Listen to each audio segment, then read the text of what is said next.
do hope that the club will go from strength to strength under its new and enthusiastic management. And I know that my eldest will now demonstrate his buff credentials. In der Stille des Buckingham-Palasts, hinter goldverzierten Türen und alten Wandteppichen, flüsterte König Charles Prinz William etwas zu, das niemand kommen sah. Kein königlicher Befehl, keine politische Entscheidung, sondern sein letzter persönlicher Wunsch. Und als William es hörte, weinte er. Aber was könnte den zukünftigen König von England zu Tränen rühren? Und was bedeutet das für die Zukunft der Monarchie?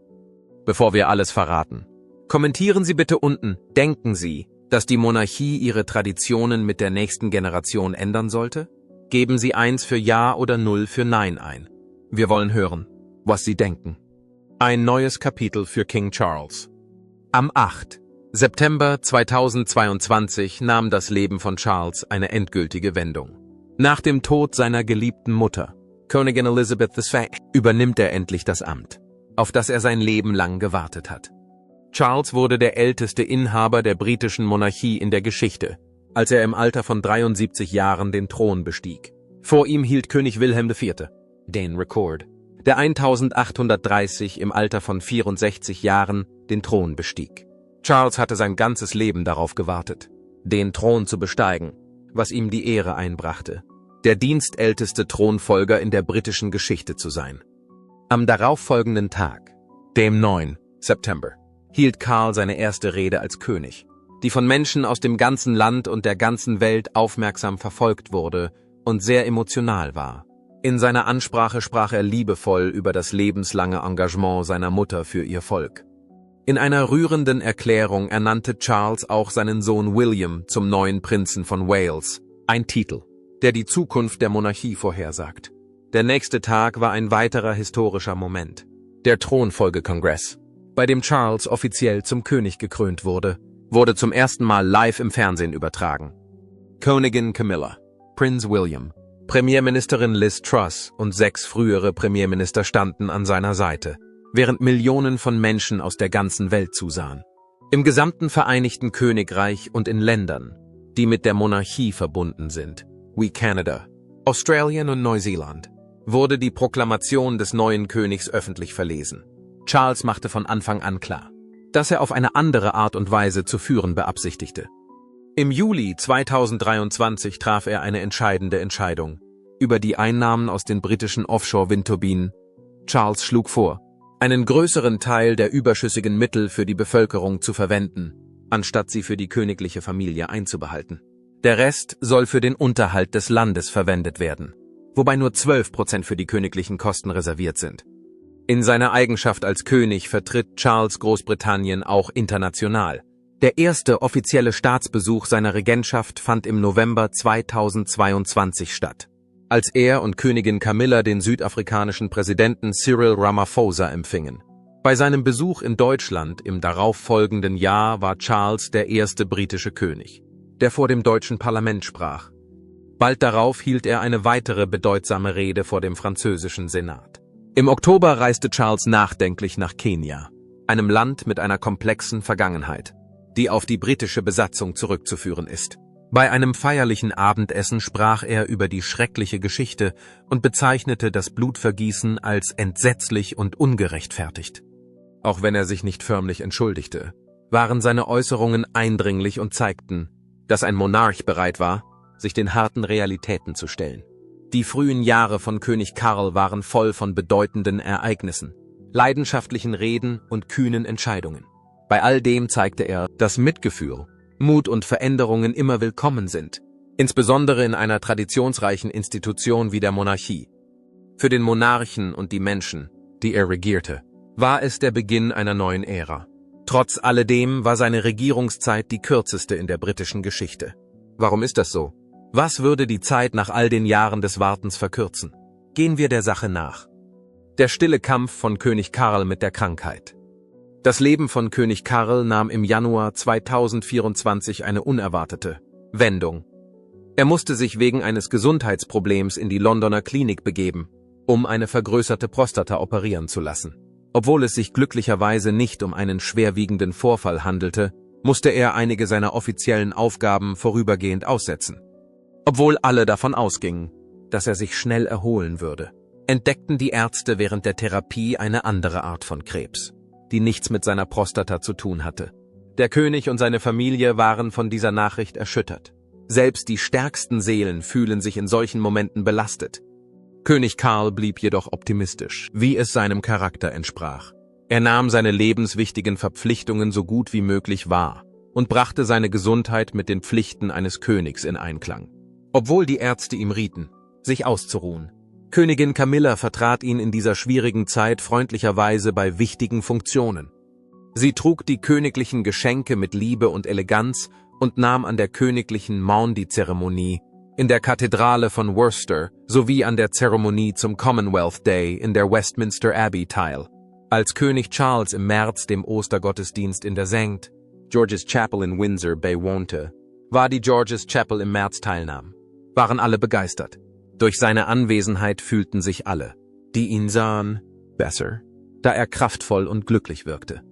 Im April 2024 wurde dann erklärt, dass der Monarch seine Amtsgeschäfte schrittweise wieder aufnehmen wird, da sich sein Gesundheitszustand stetig verbessert. Der Weg zur Genesung ist jedoch nicht immer eindeutig. Im März 2025 musste der Monarch einen kleinen Rückschlag hinnehmen, der auf die negativen Folgen seiner Krebstherapie zurückzuführen war. Ein kurzer Krankenhausaufenthalt und mehrere abgesagte Termine waren die Folge. Dennoch hat King Charles alles mit Bravour und ruhiger Stärke gemeistert und sich dabei auf die Zuneigung seiner Familie und den Zuspruch der Menschen in seinem Umfeld verlassen. Trotz allem ist das Leben nicht immer ein Zuckerschlecken. Bleiben Sie dran, um mehr zu erfahren. Der letzte Wunsch des Königs. Das Schloss Balmoral ragte still und feierlich in den düsteren schottischen Himmel. Nach Jahrhunderten des königlichen Glücks und des Leids schienen die alten Steinmauern nun den Atem anzuhalten. Ein Gefühl der Schwere lag an diesem kalten Apriltag in der Luft. Als sich die Nachricht von der Verschlechterung des Gesundheitszustands König Karls rasch verbreitete, ging ein leises Gemurmel durch die riesigen Säle.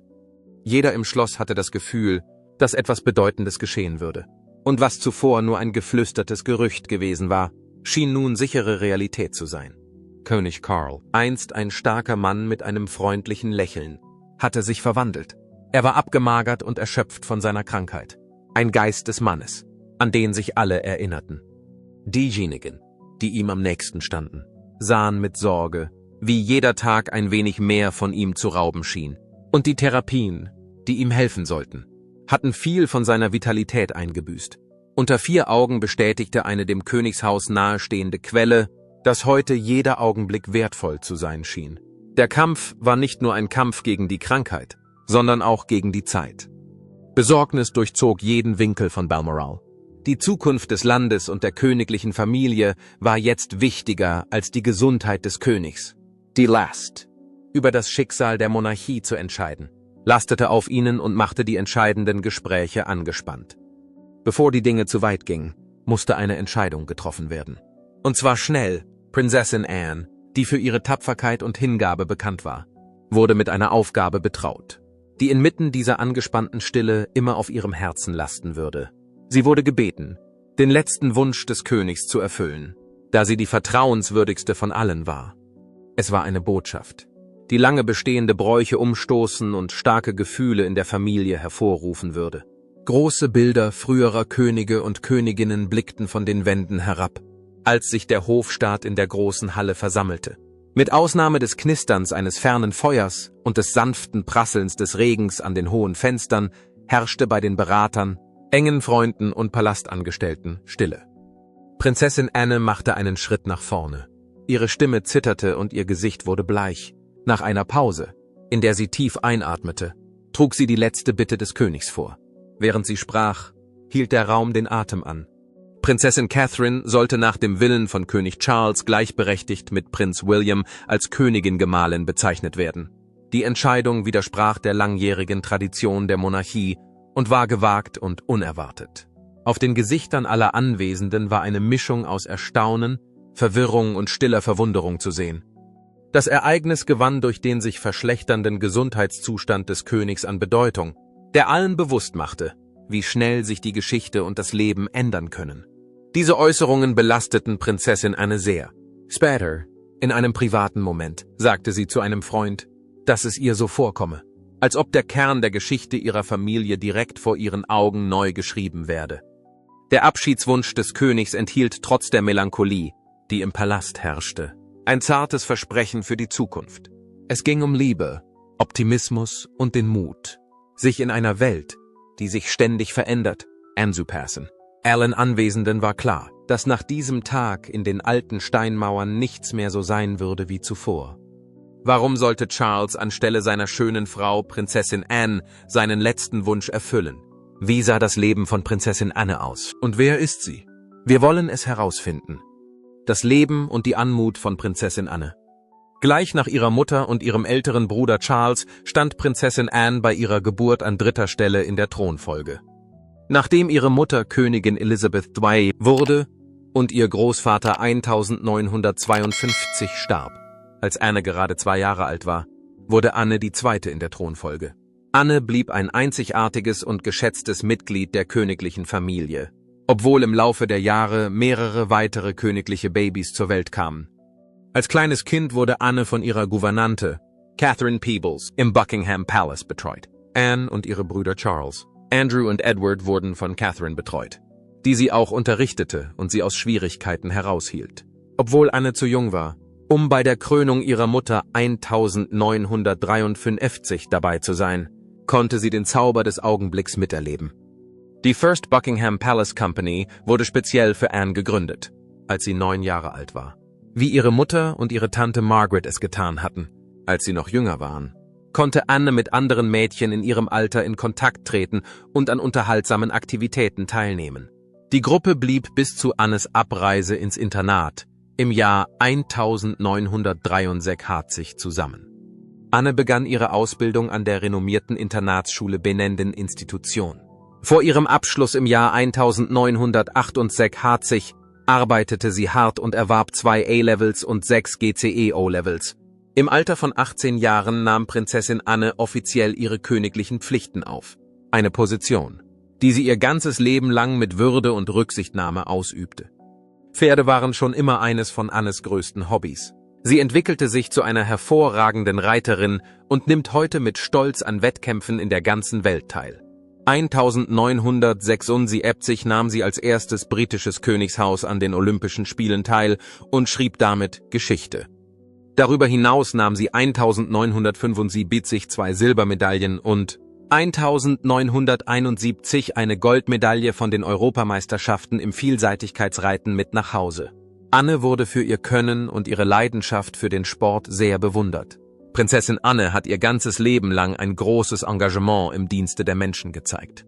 Mit den Schwerpunkten Sport, Bildung, Gesundheit und Hilfe für Menschen mit Behinderungen unterstützt sie mehr als 300 gemeinnützige Einrichtungen und Organisationen. Seit mehr als 50 Jahren ist sie eine engagierte Unterstützerin von Save the Children. Raised Them Here macht auf sich aufmerksam und setzt sich für gute Zwecke ein. Natürlich hat auch Annes Lebensgeschichte ihre Höhen und Tiefen, wie jede andere auch. 1973 heiratete sie Kapitän Mark Phillips und die beiden bekamen 2 Kinder, Sarah und Peter. Danach wurde Anne Großmutter von 5 geliebten Enkelkindern. Traurigerweise endete ihre und Marks Ehe 1992. Aber die Liebe kehrte zu ihr zurück. Commander Sir Timothy Lawrence, ein guter Kerl, den sie kennengelernt hatte. Als er bei ihrer Mutter angestellt war, heiratete sie noch im selben Jahr. Seitdem führt das Paar eine glückliche Ehe. Um auf diese entscheidende Entscheidung zurückzukommen. Wie hat Camilla auf diese niederschmetternde Entscheidung reagiert? Der stille Kummer der Königin Camilla. Als Prinzessin Anne die Abschiedsbitte des Königs aussprach, stockte ihre Stimme. Im Saal herrschte Stille. Alle Augen waren auf Königin Camilla gerichtet, die schweigend ein Ereignis beobachtete, das die königliche Familie für immer verändern würde. Camilla hatte jahrelang versucht, die Menschen für sich zu gewinnen. Sie wandelte sich allmählich von einer streitbaren Person zu einer geschätzten Monarchin. Man mochte ihr gelassenes, stabiles Auftreten und ihr sanftes Lächeln. Sie blieb in guten wie in schlechten Zeiten an der Seite von König Karl standhaft. Aber Camilla spürte eine Veränderung in sich selbst, als Annes Kommentare den Raum erfüllten. Die Veränderung war für die Umstehenden sofort sichtbar. Die sonst so ruhige Königin wirkte plötzlich zerbrechlich.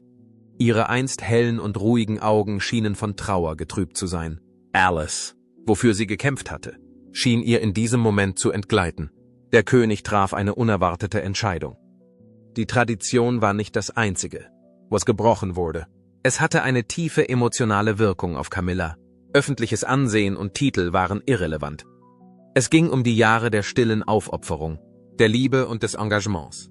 Sie war eine Stütze für ihre Familie, eine ständige Präsenz im Palast und eine enge Gefährtin für Charles. Die Zukunft scheint nun ungewiss. Fernab von neugierigen Blicken vertraute sich Camilla später in der Nacht einer engen Freundin an. Sie sprach darüber, wie verletzt sie war, wie sie das Gemurmel hinter verschlossenen Türen, böse Schlagzeilen und Gerüchte mit Würde ertragen hatte. Wie ein Land, das sie zuvor in Frage gestellt hatte, dazu kam, ihr zu vertrauen. Die plötzliche Konfrontation mit dem Gedanken, dass sich ihre Stellung in der Familie auf subtile Weise verändert hatte, bereitete ihr Herzschmerzen.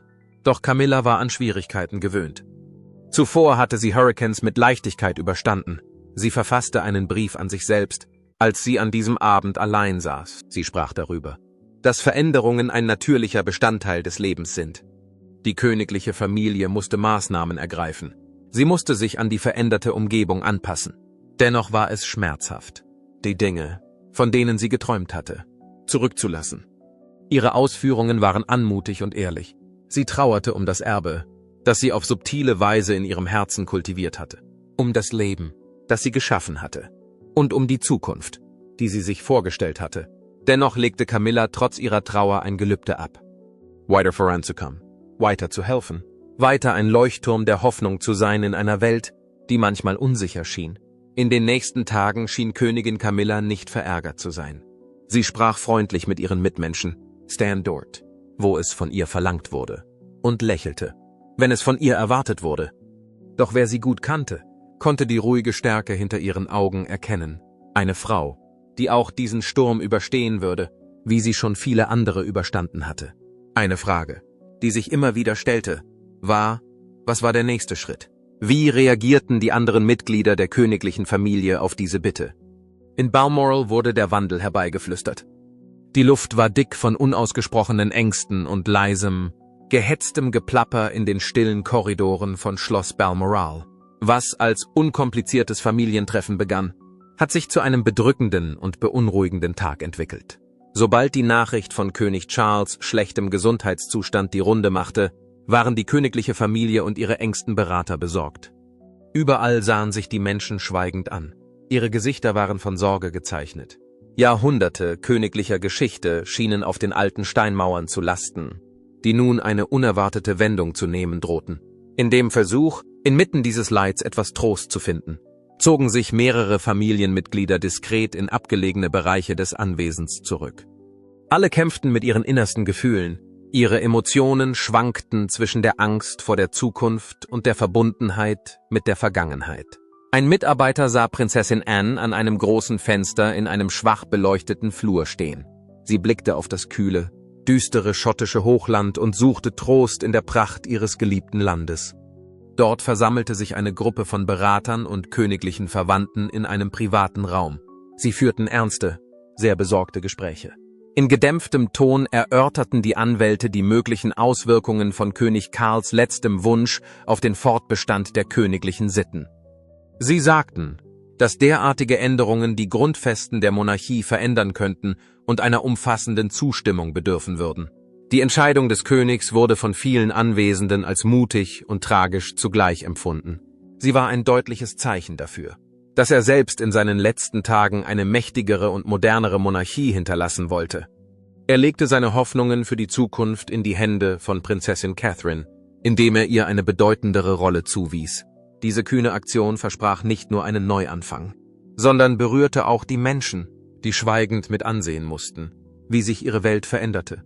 Prinzessin Anne, die für ihr ruhiges Auftreten bekannt ist, war in diesem Moment der Angst sehr betroffen. Sie erkannte, dass Veränderungen häufig persönliche Opfer erforderten, auch wenn sie sich immer für den Aufstieg innerhalb der königlichen Familie eingesetzt hatte. Neben der Änderung der Titel wollte der König auch die Werte der Monarchie neu definieren. Balmoral war noch immer erfüllt von Gerüchten über Veränderungen, leisen Schluchzern und einer Zukunft, die näher denn je zu sein schien, als der Tag zu Ende ging und der schottische Himmel sich verdunkelte. Schauen wir uns die Schüler von Prinzessin Anne an und was sie für die Monarchie bedeutet. Prinzessin Anne, das Herz der Tradition und des Wandels. Prinzessin Anne ist das einzige Mitglied der königlichen Familie, das in seiner Entschlossenheit nie ins Wanken geraten ist, egal wie schwierig die Umstände geworden sind. Durch die tragische und unerwartete Nachricht über König Charles veränderte sich die Atmosphäre auf Schloss Balmoral. Die Menschen waren beunruhigt und neugierig auf das, was in Zukunft geschehen könnte. Trotz allem bewahrte Prinzessin Anne ihre Fassung. Sie war die ruhige Hand, die ihre Familie brauchte. Im Laufe der Jahre wurde Anne als die Stütze der königlichen Familie bezeichnet. Bereits im zarten Alter von 18 Jahren übernahm sie so viele offizielle Aufgaben wie niemand sonst. Anne konnte sich auf ihre Aufgaben konzentrieren, im Gegensatz zu anderen Königen, die es vorzogen, schwierigen Situationen zu entkommen oder die Aufmerksamkeit zu genießen. Sie erwarb sich den Ruf einer Person, auf die man sich jederzeit verlassen konnte. Sie scheute sich nicht zu sagen, was sie dachte. Sie ging ihren eigenen Weg und regte sich nicht über Gesetze auf, die lächerlich waren. Prinzessin Anne ist in der Lage, ein Gleichgewicht zwischen der Einhaltung althergebrachter Bräuche und der Umsetzung ihrer eigenen, einzigartigen Herangehensweise an die Dinge zu finden. Obwohl sie die königlichen Konventionen respektiert, trifft sie auch Entscheidungen, die in ihrem eigenen Interesse sind. Lange Zeit hat sie den mutigen Entschluss gefasst, ihren Nachkommen keine königlichen Titel zu verleihen. Sie war der Meinung, dass Liebe und Familie wichtiger sind als Titel. Außerdem zeigte es, wie sehr sie die Familie über die Formalitäten stellte, was ein mutiger Schritt war. Obwohl sie eine bekannte Persönlichkeit des öffentlichen Lebens ist, hat Anne ihr bescheidenes Verhalten beibehalten. Es wurde berichtet, dass sie dabei gesehen wurde, wie sie Zäune auf ihrem Grundstück reparierte oder sich selbst zu verschiedenen Aktivitäten fuhr. Im Gegensatz zu anderen Menschen in ihrer Position sind ihr einfache Dinge wichtiger als aufwendige Präsentationen. Auch wenn es nur ein kleines Detail ist, zeigt die Tatsache, dass sie sich bei wichtigen Anlässen selbst um Haare und Kosmetik kümmert, wie selbstständig sie ist. Im Laufe der Zeit haben die Menschen aufgehört zu erwarten, dass Prinzessin Anne stilvoll sein würde. Vielmehr zollten die Menschen ihrer Beharrlichkeit Beifall. Sie war nie auf der Suche nach Berühmtheit, sondern unterstützte im Stillen eine Vielzahl von Wohltätigkeitsorganisationen und Projekten. Sie setzt sich leidenschaftlich für das Wohlergehen von Kindern ein und unterstützt Organisationen wie die Wet Wheels Foundation, die Menschen mit Behinderungen die Möglichkeit gibt, das Segeln zu genießen. Anne wählt keine Themen, über die in den Medien berichtet wird, sondern solche, die ihr wichtig sind. Auch die Art und Weise, wie sie sich kleidet, spiegelt ihre Geschichte wider. Jeans, die den Test der Zeit bestanden haben. Tweed-Mantel. Taillierte Anzüge und gut getragene Lieblingsstücke sind Annes Favoriten. Sie trägt häufig Kleider, die sie schon seit Jahren besitzt, was zeigt, dass Erinnerungen und Bedeutung für sie einen höheren Stellenwert haben als Modetrends. Einmal besuchte sie 2 Hochzeiten, die Jahrzehnte auseinanderlagen, und trug dabei das gleiche geblümte Kleid. Auf ihre eigene, ruhige Art ist Anne ein bisschen rebellisch, aber auch realistisch, intelligent und ein bisschen stur.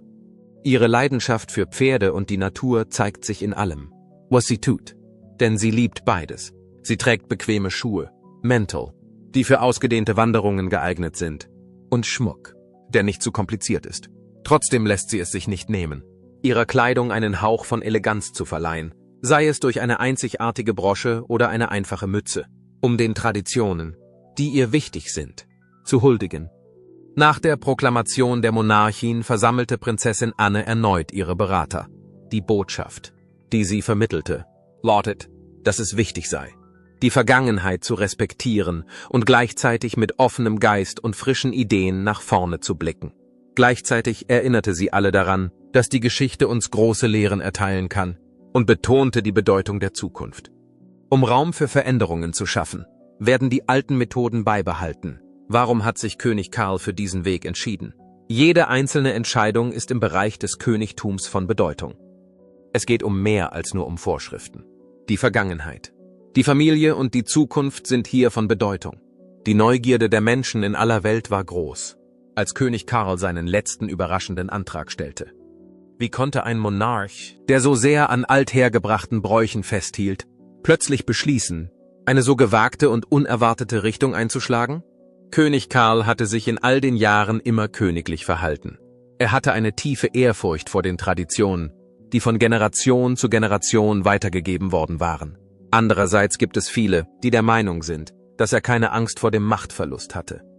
Die Befürchtung, dass die Monarchie zu alt und zu weit von den Menschen, denen sie diente, entfernt werden könnte, war das, was ihn wirklich beunruhigte. Außerhalb der königlichen Mauern befand sich die Welt in einem raschen Wandel. Neue Konzepte, neue Prinzipien und ein immer größeres Bedürfnis nach einem Königshaus, das vertrauter, einladender und zeitgemäßer ist. Es wird angenommen, dass König Charles in den friedlichen Tagen seiner letzten Tage in Balmoral eine lebhafte Vision von etwas hatte. Wenn keine Änderungen an der Monarchie vorgenommen würden, könnte sie schließlich verschwinden. Seine Entscheidung, so die Meinung mancher, war eine hoffnungsvolle. Die Eigenschaften, die er in Prinzessin Catherine erkannte, hatten das Potenzial, dem Thron neues Leben einzuhauchen. Sie zeichnete sich durch ihre Sanftheit, ihr ruhiges Auftreten und ihre Fähigkeit aus, leicht mit anderen in Kontakt zu treten. Es ist möglich, dass sie einen Weg findet, die alten Bräuche beizubehalten und dennoch offen für die neue Welt zu sein, die sie umgibt. Sie sind der Meinung, dass die Liebe die treibende Kraft hinter seinem Handeln war. Die Liebe, die er für seine Familie empfand, zusätzlich zu seiner Liebe für seine Nation. Es ist möglich, dass Karl versuchte, die Last der Krone zu erleichtern, indem er eine jüngere und sanftmütigere Person auswählte, um sie weiterzuführen. Vielleicht war es seine Methode, im Stillen alte Familienwunden zu heilen und nach Jahren heimlicher Rivalität und Missverständnissen einen Neuanfang zu ermöglichen. Vielleicht war es auch seine Art, alte Familiennarben zu heilen. Der Moment war für Königin Camilla eine Mischung aus bitter und süß. Sie hatte das Volk über viele Jahre hinweg allmählich für sich gewonnen und war in den schwierigsten Zeiten an Charles' Seite gewesen. Als ich diese Entscheidung traf, hatte ich das Gefühl, dass ich einen Schritt zurücktrete. Aber Camilla ging mit der Situation souverän um. Sie war sich der Tatsache bewusst, dass es manchmal notwendig ist, etwas Altes loszulassen, damit sich etwas Neues entwickeln kann. Sie hat ihre Würde über ihre Enttäuschung gestellt, auch wenn es weh tat. Die Tat ist vollbracht. Und jetzt ist es Zeit für Veränderungen. Wie würde die Monarchie mit dem Druck dieser Aussage umgehen? Gehen wir der Sache auf den Grund. Eine neue Ära für die Monarchie. Es war nicht nur der Beginn eines neuen Tages, als die Sonne zum ersten Mal sanft über den britischen Inseln aufging. Man könnte sagen, dass es der Beginn von etwas Neuem war. Ein neues Kapitel für die königliche Familie, das durch die unerwartete Bitte König Karls um seine Sterbewünsche beeinflusst wurde. Sowohl der Buckingham Palace als auch Balmoral waren von massiven Mauern umgeben. Und in den Salons fanden intensive Gespräche statt. Es herrschte ein Gefühl der Melancholie, der gemischten Gefühle und der wichtigen Entscheidungen, die getroffen werden mussten. Prinzessin Anne, die immer als das zuverlässigste Mitglied der Familie galt, befand sich inmitten des Geschehens. Sie verbrachte viel Zeit mit Gesprächen mit verschiedenen Fachleuten, darunter Verwandten, Anwälten und Beratern, um ein Gleichgewicht zwischen den traditionellen Praktiken und den Anforderungen der Zukunft zu finden. Der Weg, der vor uns lag, war nicht einfach. Jeder, der in diesen Räumen anwesend war sich der Bedeutung der Tatsache bewusst, dass jede Entscheidung einen Abdruck in den Annalen der königlichen Geschichte hinterlassen würde. Die Menschen warteten draußen, zu sehen, was in den folgenden Momenten geschehen würde. Der Kate-Effekt, der sich auf die Wärme, Freundlichkeit und natürliche Eleganz bezieht, die Prinzessin Catherine bei jeder Veranstaltung an den Tag legt, war bei vielen Menschen ein Gesprächsthema. Sie hat die einzigartige Fähigkeit, Menschen das Gefühl zu geben, dass sie anerkannt und respektiert werden, unabhängig davon, wer sie sind. Sie hatte sich im Laufe ihres Lebens die Zuneigung des Volkes erworben. Und nun war sie an der Reihe, mit der Zustimmung von König Charles noch mehr zu glänzen und zur Gründung eines neuen und modernen Königshauses beizutragen. Prinzessin Diana wurde von Prinz William begleitet, der sich in aller Stille auf das vorbereitete, was kommen würde. Ihm war es wichtig, das Erbe der Monarchie zu ehren und sie gleichzeitig offener und bürgernäher zu gestalten. Er war sich bewusst, wie wichtig es war, beides zu tun. Während ihrer gemeinsamen Zeit gaben William und Catherine der königlichen Familie die Zusage, dass sie mit gütigem Herzen, optimistischem Geist und der Überzeugung, dass Veränderungen schön sein können, weitergehen würden. In diesem Moment begann eine heikle Reise, die sowohl von Optimismus als auch von Angst geprägt war. Aber in jenen frühen Morgenstunden, als die Morgendämmerung ein sanftes Licht über die Mauern des alten Schlosses schickte, lag ein ruhiger Mut in der Luft. Es war die Zuversicht, dass selbst in Zeiten der Trauer und Ungewissheit Liebe, Mitgefühl und ein festes Herz den Weg weisen können. Dies war das Vermächtnis, das König Karl hinterlassen hatte. Auf Schloss Balmoral, wo die langen, friedlichen Korridore von flackernden Lichtern erhellt wurden, spielte sich eine Geschichte ab, die sowohl von Melancholie als auch von Optimismus geprägt war. Trotz der Tatsache, dass sich der Gesundheitszustand von König Charles verschlechterte, löste sein Wunsch zu sterben sowohl Tränen als auch bedeutende Veränderungen in der Welt aus. Im Fall von Anne und Königin Camilla war es eine Zeit, die von schweren Herzen und tiefen Verpflichtungen geprägt war. Während das eine Gesicht eine ruhige Kraft vermittelte, drückte das andere eine sanfte Trauer aus. Beide waren sich darüber im Klaren, dass der vor ihnen liegende Weg eine Herausforderung sein würde, da er von alten Bräuchen geprägt sein würde, aber auch von ihnen verlangte, Platz für etwas Neues zu schaffen. Die letzten Momente im Leben von König Karl waren nicht nur für die Menschen, die ihm am nächsten standen, sondern auch für die ganze Nation von Bedeutung. Darüber hinaus wird man sich an seine Herrschaft nicht nur wegen der Krone erinnern, die er trug, sondern auch wegen der mutigen Entscheidungen, die er vor seinem Ausscheiden aus dem Amt traf. Die königliche Familie stand an einem Scheideweg. Von ihr wurde erwartet, dass sie die Vergangenheit respektiert und sich gleichzeitig in eine Welt wagt, die sich schneller als je zuvor verändert. Als die ersten Sonnenstrahlen das schottische Hochland erreichten, war dies nicht nur der Beginn eines neuen Tages, sondern auch der Beginn eines neuen Kapitels für die Monarchie. Charles hatte sich jedoch bereits auf andere Weise einen Namen gemacht, noch bevor er König wurde. Im Jahr 1976 gründete er den Prince's Trust mit einer mageren Summe von 7.500 €, die er während seiner Zeit bei der Marine gespart hatte. Von seinen bescheidenen Anfängen als Wohltätigkeitsorganisation hat sich der Prince's Trust zu einem Netzwerk von Organisationen entwickelt, die das Leben der Menschen verändern. Danach gründete er 16 weitere Wohltätigkeitsorganisationen, von denen ihm jede einzelne am Herzen lag. Diese Organisationen konzentrierten sich auf die Unterstützung junger Menschen bei der Arbeitssuche, die Hilfe für Menschen mit Behinderungen, den Schutz der Umwelt und das Eintreten für das moralisch Richtige. Seine Aufgabe war nicht immer einfach. Auch wenn es einigen Leuten unangenehm war, hatte er den Mut, sich gegen grausame und ungerechte Behandlung auszusprechen. Er war eine der wenigen prominenten Persönlichkeiten in Rumänien, die den Mut hatten, sich für die Menschenrechte einzusetzen. Und er war eine der wenigen Personen, die dies unter einer repressiven Regierung taten. Über die Farah-Stiftung unterstützte er Waisenkinder und sorgte dafür, dass seine Wohltätigkeitsorganisationen die Bedürftigen erreichten. Nicht nur im Vereinigten Königreich, sondern auch in anderen Ländern wie Kanada und Australien. Als Charles König wurde, setzte er diese Grundsätze während seiner gesamten Regierungszeit fort. Er träumte von einer Monarchie, die ihre Kultur und ihr Erbe respektiert und gleichzeitig die Zukunft mit offenen Armen empfängt.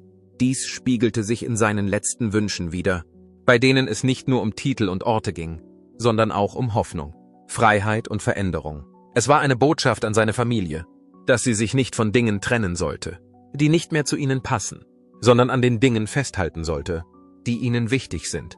Sowohl Prinzessin Anne als auch Königin Camilla befanden sich zu diesem Zeitpunkt in einer emotionalen und schwierigen Phase.